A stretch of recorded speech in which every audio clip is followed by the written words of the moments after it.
Hello everyone, my name is Jasmine Lotman, and today I am interviewing the greatest of all time, my mentor, my reverend, my best friend, my everything, my dad, El Cedric Lotman. Hello, Dad. Hello, everyone. How are you today? So just to start off in the groove of things, the reason why I selected you as my mentor is because you've been my mentor, literally for my whole life. You literally made me who I am today, just by the impact that you've had on my life from your life. So I appreciate that, Dad. Thank you. And thank you for letting me interview you. Thank you very much for acknowledging that. I really appreciate that. So just to start off, tell us your name and your birthday and where you were born and where you grew up. Sure, I'd be more happy. My name is El Cedric Lotman, and my birthday is July the 2nd, 1957. I was born in Detroit, and part of Detroit is called Popz Detroit. That's between Lincoln Park and Ecorse and Rouge area. Okay. So what is your best memory of high school? Well, that's great. My best memories of high school was I wasn't trying to be popular, but I just was. What can I say? My best thing in high school was music. I love music. Glee club, swim team, prep clubs. Individuals that I met through school, my lifetime. Some I still see, some I haven't seen for years. It was exciting. It was very educational. And what high school did you go to? Cooley High School. That's Detroit, Eco, in Greenville area. Okay. And I hear you mention that you play in the band, you play instruments, and I know you as my father. I've watched you play I've never seen you pick up an instrument and not be able to play a song. You've always played music around the house, still to this day. So what is it about music that you love or that influenced you the most? Well, music is a universal part of me. It smooths the soul. It gives you a vision. And it also has a personality within, a feeling where you can pick up an instrument and make a sound. Here's a top here. Some people can sit down at a piano and you would say, please stop. But when I sit down, I hear people often say, please keep going. Music is very, it is good for the soul and the spirit. It gives you a vision.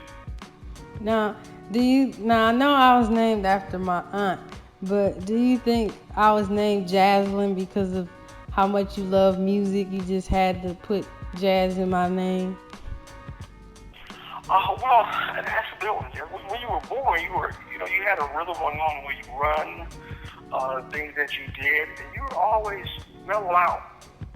It came out of the name Jasmine, short to jazz. Those things that you pick up, you learn quick. I like the way even your niece picked up after you. Don't argue with me, just get the job done and be good with it. Just keep a cool head, Never look down on no one. And that's why people always look up to you, because you never look down on them. I just have to ask, what was your first car, for the record? That's the record. It was a 1974 GT Vega, stick shift, 5-speed. I had the rims on there, and it was great. I had the racing track going across the hood, over the top, and down the back. I had an 8-track tape in there, and all the girls just loved me, man. No brag, just facts. And I actually met your mom. And I met your mom, and that was it. After that, I got rid of the Vega, and my beautiful family started. So how did you meet Mom? Like, I remember you told me y'all met at a dance party or something like that. Yes, there was a club in Romulus, and it was called Trouble Disco. What a name that was. And that particular night, my brother, your Uncle Homer, it was his graduation, and me and a friend decided to take him out. And we went to Trouble Disco, and it was a little trouble with him for a moment. And that's when I had met your mom come back to the scene after dancing on the floor with a couple of young ladies. They were exchanging words at the table about the seat. And I apologized to him at that time, and bought him a drink, and we had a conversation, and I knew right then she was all, for me, that that's the guy I was. And we got to talking and started dating, and we got married, and then it was your sister, and then were you. I know, because I'm your daughter, duh. So, like, can you just, like, briefly speak on, like, what role did alcohol play in your life? Well, that's, I keep saying every day. Alcohol, what role did it play? Destruction, confusion, cat and mouse on a blind date every day. That's the role that it played. It's all the way down, and well, like I said, it was experience with grace to God. Growing up, I had went through and seek help. When you want help, you gotta go for help.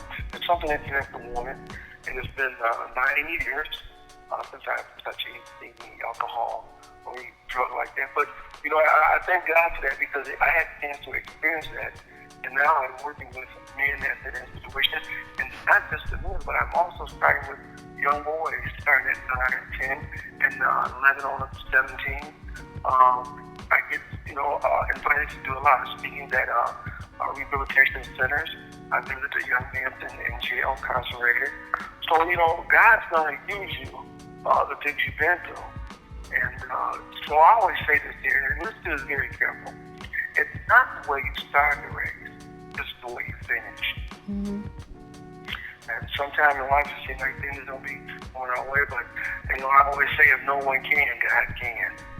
Yeah, you always say that. Yeah. So do you think you would be where you are in your life if it wasn't for the Salvation Army? Well, I'll put it this way here. My first priority giving things to is God.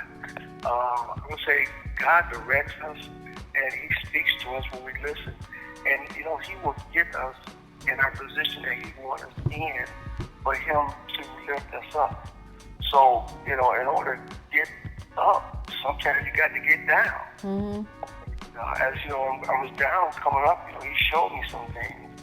And He said, I'm going to use you for the things you've been through. I'm going to use you to talk to some other young men. I'm going to use you to talk to that boy, that man that's going through these things. And I said, I will. I said, yes, Lord. I will. Use me. And it's been awesome. So what is the most rewarding thing that you gained from your 9 years of sobriety? Well, the most achievement I have gained is getting my family back together. That was the most important thing right there. Because, see, if a man cannot hold his family together, he cannot hold any position together. And as a man of God, to be in charge of God's house, I must be in charge of my house. If I can't run my house, I can't run God's house. So I'm here to, there to be disciplined, stripped down, be brought up again. And it's awesome. It's something you got to want, and it's been very, very rewarding. I constantly tell men today, go home with your family. I did a sermon a while ago, and it was called, My Brother, Go Home. And, you out here with these women, this, that, and the other, go home to your children. Go home to your wife. That's the good life. That's something I gained, too. Just in closing here, because this is for my leadership class, just as advice you would give to anyone in life or advice you would give to me, in your words, what do you think, because I already see you as a leader, but what do you think makes a good leader? Oh, well, this is great. And listen to this here. This is going to just blow you away. First of all, a good leader doesn't have followers at all. A good leader has more leaders. Hmm. Mm. So you can take that to the bank and cash it in, and we'll give you interest on that. Maybe a good leader. Well, as I say, you get to the point to where, the reason people look up to you because you never look down. Always listen. Always, get with a person right where they are. And I got to give a scripture on this, which is Titus 3:3. And Titus says that, you and I at one time was this, that, and the other. We could fill those blanks in.